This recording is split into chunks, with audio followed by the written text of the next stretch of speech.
The mainstream media still gets befuddled by a Bitcoin price crash, despite having covered the topic for more than 4 years. September's Bitcoin crash was yet another failed chance to get it right. After hitting an all-time high of $5,013.91 on September 2nd, the Bitcoin price fell as much as 41%, bottoming out Friday at $2,951.15. JPMorgan Chase CEO Jamie Dimon news out of China, and some particularly disparaging comments from JPMorgan Chase Company New York Stock Exchange JPM CEO Jamie Dimon have been the catalysts behind this Bitcoin price crash. Seeking to rein in what it viewed as dangerous speculation, Chinese regulators, led by the People's Bank of China, declared initial coin offerings ICOs illegal on September 4th. Then word came on September 11th that China would be shutting down all the Bitcoin exchanges operating in the country. In the middle of all this, Dimon dumped on Bitcoin at a September 12 banking industry conference. Bitcoin will eventually blow up. It's a fraud. It's worse than tulip bulbs and won't end well, Dimon said. Bad news for Bitcoin to be sure, but too many media stories and commentaries interpreted these events in a way that suggested Bitcoin's very existence was threatened. These are but a few examples of what's been going on, how the media misread the Bitcoin price crash. On the CNBC website, veteran analyst Ron Insana published an article with the headline, "Bitcoin is in a bubble, and here's how it's going to crash." Citing Dimon's comments, Insana agrees that Bitcoin is a bubble that will end badly, akin to the Dutch tulip mania of the 1630s. I debunked this myth 2 years ago, but every drop in the price of Bitcoin revives the faulty tulip mania comparisons. Think about it. How many popped bubbles reinflate time and time again, and then move to a new all-time high? The Bitcoin bubble has burst 4 times this year alone, and several times before that, 2014 being the most dramatic episode. By the way, after bottoming out just below $3,000 early Friday, the price of Bitcoin rebounded nearly $800, 27%, in less than 5 hours.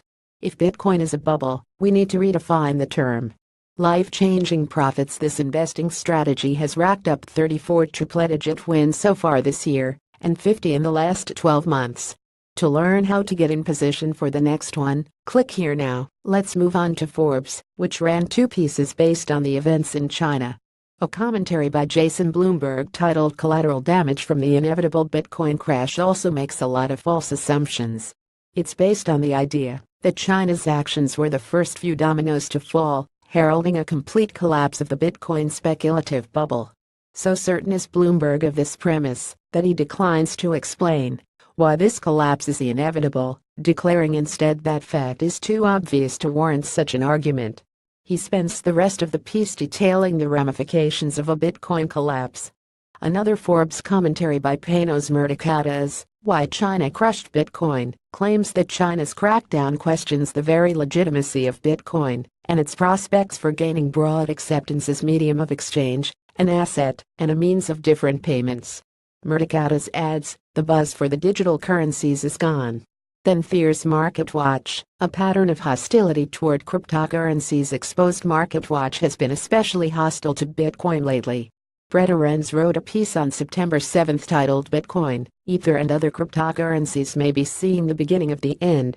Arends sees the events in China as a preview of a global government crackdown on cryptocurrencies like Bitcoin, rendering them unconvertible into anything useful. As certain governments will severely restrict or ban cryptocurrencies sooner or later. While it is certain governments will want to regulate cryptocurrencies, they also recognize their vast economic potential. Related, what's the best cryptocurrency to invest in today? A week later, MarketWatch ran a story with the headline, "Dimon calls Bitcoin a fraud and may have delivered the biggest blow to the digital currency." This one is notable for making the ridiculous claim that Dimon's comments were the biggest blow to Bitcoin. Not the Mt. Gox debacle in 2014, not Warren Buffett's remarks that same year to stay away from Bitcoin because it's a mirage, not any of the hacks of Bitcoin exchanges, not even the recent news from China. The best part of all this is that the so-called Bitcoin price crash didn't even last 2 weeks. The price of Bitcoin began to reverse Friday, climbing 34% to just over $4,000 yesterday, Monday. If the mainstream media had bothered to research Bitcoin's history, they'd have expected this. It's why Bitcoin veterans don't get rattled during these events. But the media also failed to explain what was really going on in China and why it never posed a serious threat to Bitcoin. Let me clarify why China has no intention of killing Bitcoin. Join the conversation. Click here to jump to comments.